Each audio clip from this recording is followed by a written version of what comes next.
òjò tó lágbára ń bọ̀ pẹ̀lú àrá òun ìjì líle. Ìgbésẹ̀ ní yàjóyàjó ńlá fẹ́ o, kì í ṣe ìbánikẹ́dùn tàbí ìmọ̀ sọ pé a fojú wọn ba ilé ẹjọ́. Tá gan là ń wí, ọ̀rọ̀ ń bọ̀. Ìkànnì Target Radio TV lẹ́láǹfààní lẹ́sẹ̀ bẹ́ẹ̀ tẹ́tí ń wò wá. Ẹ máa bá wa pín, ẹ máa bá wa share rẹ̀, ẹ máa bá wa tàn káàkiri kó lọ fáà kó kárí gbogbo ilẹ̀ kílẹ̀ pátápátá. Target Radio TV òun nìkan ló ṣe bẹ́ẹ̀ ló mẹ́nu ẹ̀ láàkó tá a wà yìí.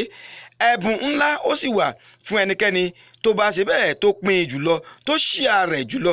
Ẹ like ẹ share rẹ̀, bẹ́ẹ̀ bá ti wá share rẹ̀ jùlọ ẹ kàn sí wa lójú òpó wa. Àjẹ́ mú ẹ̀dọ̀ kí ọ̀rọ̀ ọ̀hún kí mo wá fún yín.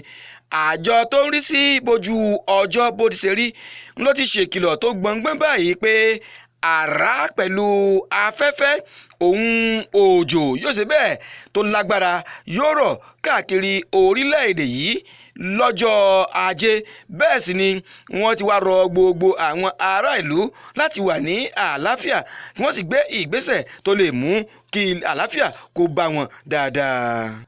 Ọ̀jìmì onímọ̀ nípa ẹ̀sìn ìsìláàmù ni Sheikh Gumi ló ti wá ké gbàjarè. Bẹ́ẹ̀ sì ló sọ fún àwọn aṣòfin pé àwọn ọmọ ilẹ̀ yìí wọ́n ń béèrè fún èsì ní yàjóyàjó wípé kí wọ́n ṣe, kì í ṣe pé wọ́n ń béèrè fún ìbánikẹ́dùn o, ṣùgbọ́n èsì kíákíá ni wọ́n ń béèrè kí wọ́n jáwọ́ nípa àti bọ́n ṣe ìbánikẹ́dùn.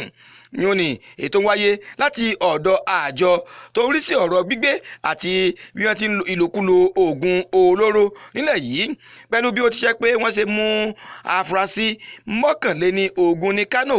Yóò ní tó pé wọ́n ṣe bẹ́ẹ̀ tọwọ́ páńpẹ́ òfin tó ti bà wọ́n.